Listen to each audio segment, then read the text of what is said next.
नमस्कार मित्रांनो, आजच्या भागाला सुरुवात करण्याआधी कालच आपल्याला अत्यंत अशी दुःखदायक बातमी कानावरती आली. काल जो आपल्याला महाराष्ट्रासाठी काळा दिवस होता त्याबद्दल दोन शब्द.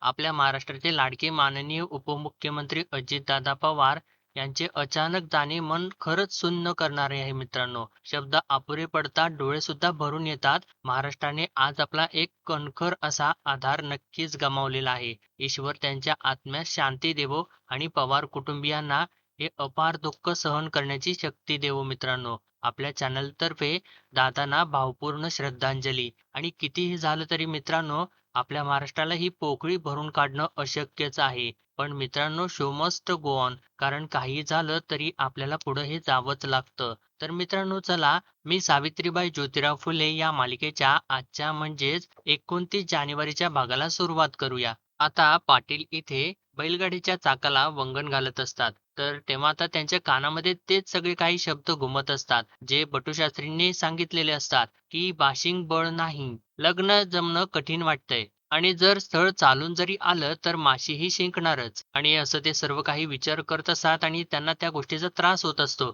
आणि ते बोलत असतात, शास्त्री बुवा, माझ्या सावीचं लग्न मी चांगल्या घरात चांगल्या कुळात लावणार, बघशीलच तुम्ही. आणि इतक्यातच आता सावीची आई तिथं येते आणि पाटलांना एकटंच बडबडत असलेलं बघून त्यांना विचारते, "काय हो, कुणासंग बोलताय? चाकात वंगण घातलं, गाडी झुपताय. अहो काय विचारते मी, ध्यान कुठं आहे तुमचं? अहो राज्याला बी धड भाकर खाल्ली नाहीत तुम्ही आणि आज सकाळी न्याहारीत बी ध्यान नव्हतं तुमचं. काय झालंय? कुठं आहे चित्त मालक?" तर तेव्हा पाटील म्हणतात, "पोरीनं जीवा लावून घेतलंय पाटलीनबाई आणि त्यात ते शास्त्री बुवा त्यांनी बी डोसकं फिरवले माझं." तर तेव्हा सावीची आई म्हणते, "आणि तुम्ही पण घेतले की जीवाला लावून?" तर तेव्हा पाटील म्हणतात, "मी जीवाला लावून घेतलेलं नाही पाटलीनबाई. मी आता इराला पेटलोय. म्हणून तर आता गाडी झुपायला लागलोय. आता पुण्याला जातो, पाहुण्यांसंग बोलतो.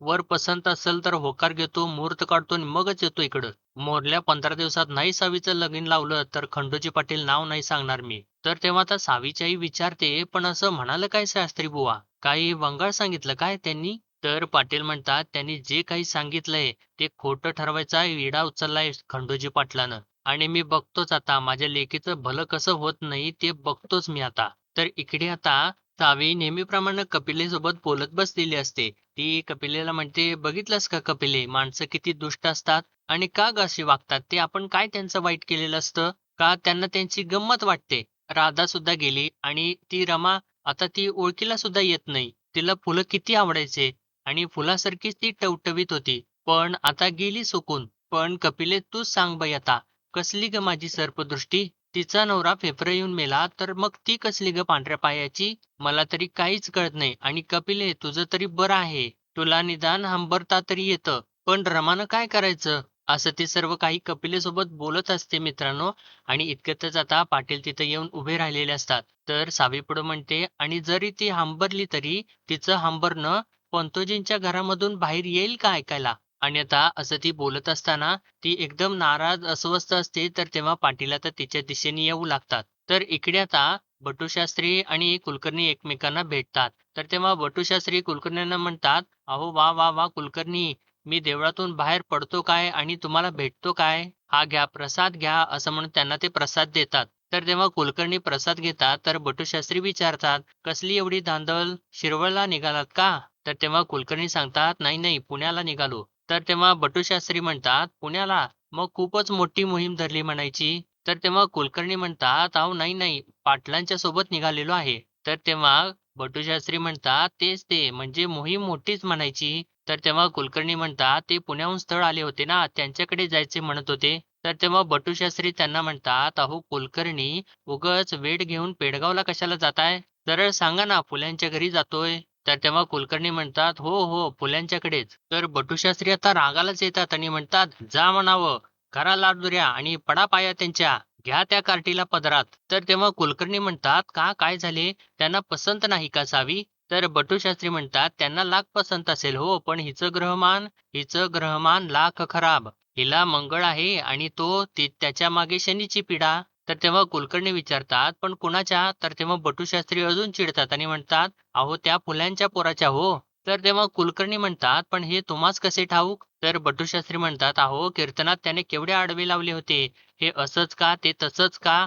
महा उर्मट आहे तो पोरगा." आणि तुम्ही होतात ना त्या कीर्तनाच्या वेळी केवढा गोंधळ घातला होता त्यानं. आठवतंय ना तुम्हाला? वांड आहे तो वांड पोरगा. आणि का हो कुलकर्णी तुम्ही कशासाठी असल्या उचापत्या करता? तर कुलकर्णी म्हणतात, "अहो शास्त्री बुवा, वेल मांडवावरती चालली असली तर जाऊ द्यावेत, अशी रीत आहे." तर बटू शास्त्री म्हणतात, "मी सांगतो तुम्हाला, ही वेल काय मांडवावरती जात नाही. हे लग्न जुळणार नाही आणि जरी जुळलं तर टिकणार नाही. नोंद करून घ्या." आणि असं ते बोलतात आणि कुलकर्ण्यांच्या हातामधला प्रसादच परत घेतात. तर तेव्हा कुलकर्णी विचारतात, "पण प्रसाद का मागे घेतलात?" तर बटूशास्त्री म्हणतात, "माझ्या हातचा प्रसाद इतका दैवी असतो, की समोरच्याचं न होणारं काम सुद्धा होतं. म्हणून प्रसाद दिला नाही, तो परत घेतला. आणि निघा, कुलकर्णी निघा तुम्ही." असं सांगितल्यानंतर आता कुलकर्णी तिथून निघून जातात.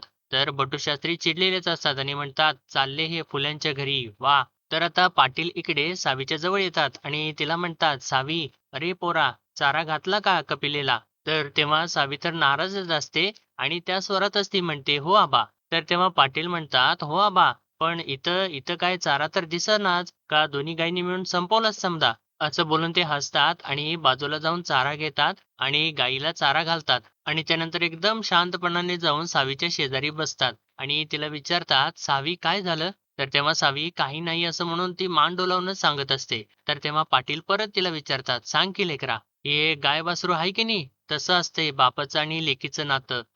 तीच माया, तोच जिव्हाळा. लेक म्हणजे काळीज असते बघ बापाचं. आपली पोरगी दुःखी आहे हे तिच्या कोमेजल्या डोळ्यावरूनच कळतंय. काहीतरी विपरीत घडले, मनाविरुद्ध घडले आणि त्यात माझी सावी, तिनं नुसतं तोंड उघडलं, मोत्या पावळ्याची राख सांडते की गं आणि अशी माझी सावी इतके दिवस झाली हसलेली नाही, बोललेली नाही. माझ्या अंगणाला कळा उरल्या का बघ जा पोरी. समदा वाडा उदास बसलाय तिथं." आणि असं ते बोलत असताना मित्रांनो सावीच्या डोळ्यामधून सुद्धा पाणी येऊ लागतं आणि पाटलांचे डोळे तर भरूनच आलेले असतात. आणि पाटील आता पुढे म्हणतात, "एक गोष्ट लक्षात ठेव पोरी, माझी सगळी श्रीमंती तुझ्या हसण्यात आहे. या खंडेराव पाटलाची सगळी जहागिरी तुझ्या आनंदात आहे आणि ह्यो तुझा बाप तुझं वाईट वांगाळ कवाच होऊ देणार नाही." तर तेव्हा सावी म्हणते, "आबा तुम्ही रडताय?" तर तेव्हा पाटील आपले डोळे पुसतात आणि म्हणतात, "माझ्या पोरीचं डोळं भरून आल्यानंतर माझं डोळं रित्त कसं राहतील पोरी?" तर सावी म्हणते, "आबा तुम्ही रडू नका." तर पाटील म्हणतात, "असं म्हणतीस? मग नाही रडत.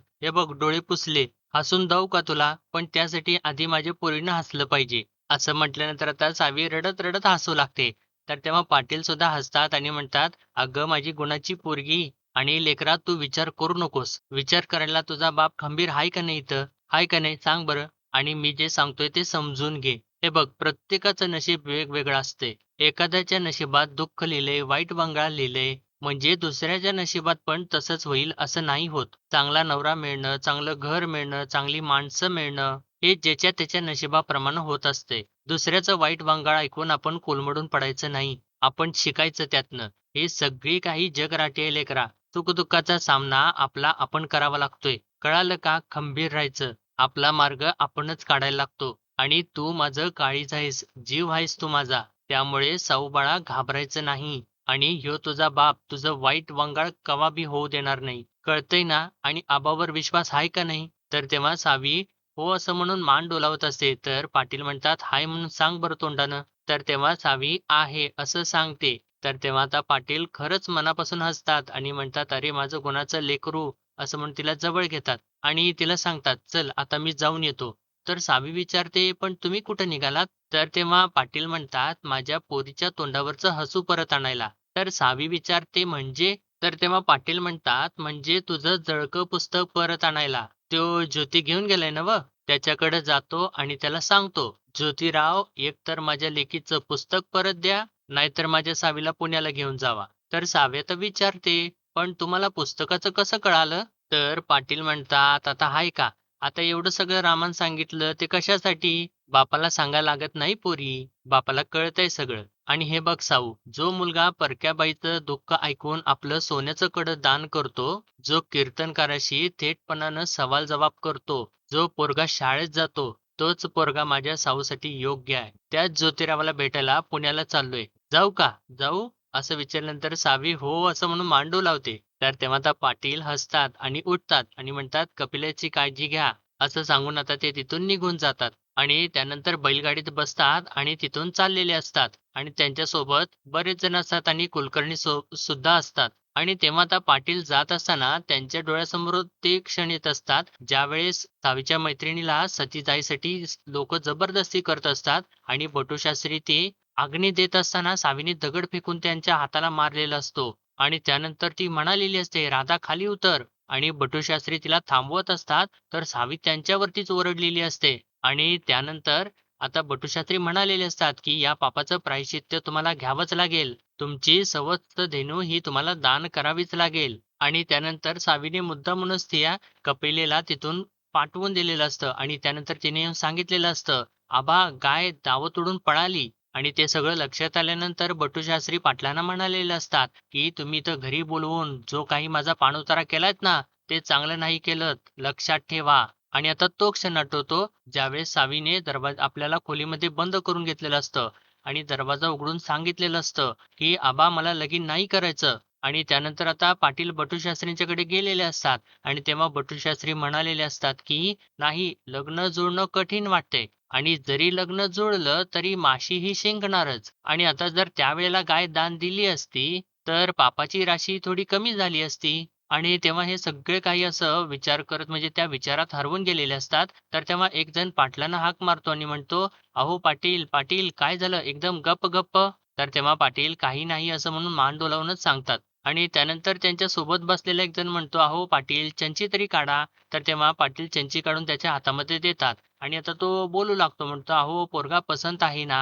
अहो मग ठरेल की लग्न. कशासाठी एवढी चिंता करताय?" तर इकडे आता फुलेवाड्यामधला सीन त्यांनी दाखवलेला आहे. इकडे पार्वती आता येते आणि म्हणते, "बापरे! दमले गं बया मी." तर सगुणाक्का विचारते, "पण काय झालं तुला दमायला?" तर तेव्हा ज्योतीची आई म्हणते, "अहो दमणार नाही तर काय होणार? 2 इसार भाकऱ्या थापल्या तिने. अहो चुलीपुढं माणूस पार शेकून निघतंया." तर तेव्हा पार्वती सगुणाक्काला म्हणते, "अहो तात्यासाहेबांनी असली बायको करा, जी बसल्या बैठकीला 40 भाकऱ्या थापल." तर तेव्हा ज्योती तिथेच असतो आणि म्हणतो, "40 एवढ्या?" तर तेव्हा पार्वती म्हणते, "अहो तात्यासाहेब, लहुजी वस्तादासने 20 आणि आपल्या घरातल्यासनी 20." तर तेव्हा ज्योतीची आई सुद्धा म्हणते, "हं, 2 इसा भाकऱ्या थापायची सवय पाहिजे बरं का तुझ्या बायकोला." तर तेव्हा सगुणाक्का म्हणते, "हाय का आता? सवय पाहिजे, पण काय आता आल्या-आल्या तिला भाकऱ्या थापायला लावू व्हय?" तर तेव्हा पार्वती म्हणते, "अहो, अहो, मी आपली चेष्टा केली." तर तेव्हा ज्योती म्हणतो, "वहिनी तू चेष्टा कर, पण म्या लग्नाला तयार झालो ते शाळेसाठीच." आणि सगुणाक्काला म्हणतो, "काय गाऊ?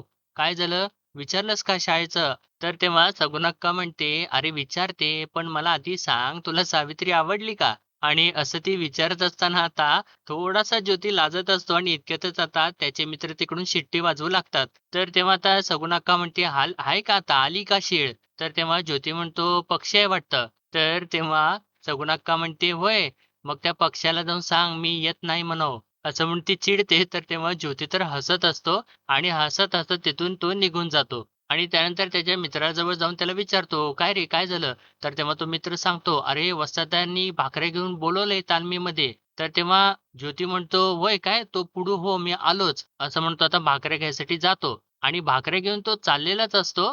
तर तेव्हा सगुणाक्का परत त्याला थांबवते आणि म्हणते, "अरे ज्योती, बरं सांग की बाबा, तुला सावित्री आवडली का नाही?" तर तेव्हा ज्योती म्हणतो, "तू पहिलं शाळेचं दादासनी बोलून घे, म्या तालमीत जाऊन येतो." असं म्हणून तो काही न सांगताच तिथून निघून जातो. तर सगुणाक्का चिडते थोडी आणि म्हणते, "तालमीच करा, लग्न राहू देतच." तर मित्रांनो आता इकडे तालमीमध्ये लहुजी वस्ताद सगळ्या पोरांना तालीम शिकवत असतात आणि तेव्हा त्यांच्या हातामध्ये बाण असतो आणि समोर एक पुतळा असतो आणि त्यांनी डोळ्यावरती पट्टी बांधलेली असते. तर ते एकदम मागे वळतात आणि त्या पुतळ्याला न बघता त्याच्या दिशेने तो भाला फेकतात आणि तो भाला बरोबर जाऊन त्याच्या छातीमध्ये घुसतो आणि त्या पुतळ्याला त्यांनी इंग्रजांचे कपडे घातलेले असतात. आणि तेव्हा सगळे जे काही तिथे तालमीमध्ये जी मुलं असतात, ती आश्चर्यानेच एकमेकांच्याकडे बघू लागतात. आणि तेव्हा ज्योतिषसुद्धा तिथे पोहोचलेला असतो. आणि तेव्हा लवजी वस्ताद आपल्या डोळ्यावरची पट्टी काढतात आणि म्हणतात, "पोरहो, असा टिपायचा गोरा, ते बी डोळं बंद करून."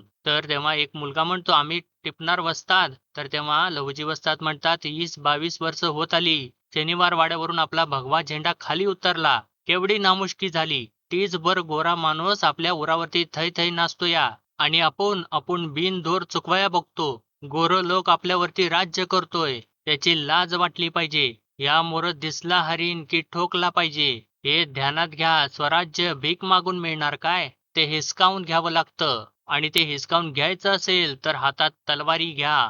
बापजात्यांचं भालं पहाडीच्या घरातून उपसून काढा. त्यासनी धार लावा आणि हर हर महादेव म्हणा. आणि खंडेरायाचा भंडारा उधळा. गोऱ्यांवर पोऱ्यात ताकदीनिशी तुटून पडा. तुम्हाला शपथ आहे तुमच्या बापाची, शिवाजीराजांची. आठवा संभाजीराजाला, आठवा धनाजी संताजीला, उमाजी राजे नाईकाला. असं ते सर्व काही बोलत असताना इथे तर या सगळ्या मुलांचं रक्त असं उसळत असतं अक्षरशः मित्रांनो. तर लवजी वस्ताद पुढं म्हणतात, ही गुलामाची बेडी तोडाय नको. आणि ही कोण तोडणार? तुम्ही, आम्ही. भगवतीला रक्ताचा नैवेद्य दाखवला तरच स्वराज्य मिळणार. तुम्हासनी सांगतो, ह्यो लवजी रावजी मांग शनिवार वाड्यावरती भगवा झेंडा फडकवल्या बगर गप्प बसणार नाही. तर तेव्हा आता ज्योती म्हणतो, छत्रपती शिवाजी महाराज की. तर तेव्हा सर्व मुलं एकदम जय असं जोराने ओरडतात. तर त्यानंतर परत ज्योती म्हणतो, छत्रपती शिवाजी महाराज की. आणि तेव्हा परत सर्व मुलं जय जय असं म्हणू लागतात.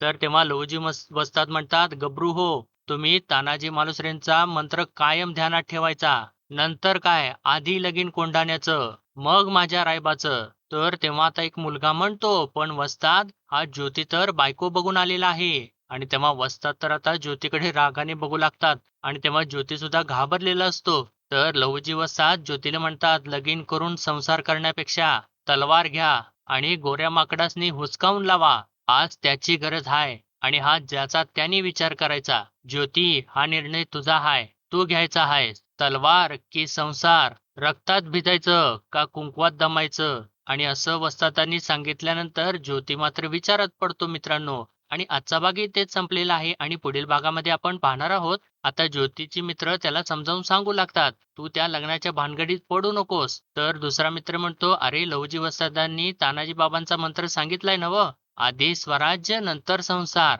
आणि तेव्हा ते सगळं त्या मित्रांचं ऐकल्यानंतर ज्योती मात्र परत विचारात पडतो. आता पाटील इथे ज्योतीच्या घरी आलेले असतात आणि तेव्हा त्यांची सगळी काही बैठक बसलेली असते. ते जेवायला बसलेले असतात आणि तेव्हा राणूजी तिथं येतो. आणि तेव्हा दादा त्यांची ओळख करून देतात. हे खंडोजीराव नेवसे पाटील नायगावहून आलेले आहेत. तर तेव्हा राणूजी म्हणतात, लईच लांब वाकडी वाट करून आलेत पाटील. तर तेव्हा सगुणाक्का म्हणते, ज्योती त्यांना पसंत आहे. तर तेव्हा राणूजींची बायको मध्येच बोलते, म्हणते, अहो दुसऱ्या पोरी बी आलेल्या आहेत की सांगून आलेल्या. त्यासाठी एवढ्या लांब जायची काय गरज आहे? आणि असं ते बोलत असताना पाटलांना थोडासा धक्काच बसतो आणि ते आता त्यांच्याकडे बघू लागतात. तर इकडे आता बटूशास्त्री सावीला बोलत असतात, म्हणजे सावी त्यांच्या समोर असते आणि ते म्हणत असतात, पोरीच्या वाटेला काय आले? तर तेव्हा त्यांची बायको म्हणते, पुण्याचं तरी होईल का पक्क? तर बटूशास्त्री म्हणतात, ग्रह वक्री आहेत, त्यामुळे पोरीच्या नशिबात संसार सुख नाही. आणि असं ते बोलत असताना आता सावीला त्या गोष्टींचा त्रास होत असतो आणि ती हळूहळू पावलं टाकत पुढे जात असते मित्रांनो. आणि आजच्या पुरतं एवढंच. भेटूया परत उद्याच्या भागामध्ये. तोपर्यंत आपल्या व्हिडिओला लाईक, शेअर आणि सबस्क्राईब नक्कीच करा.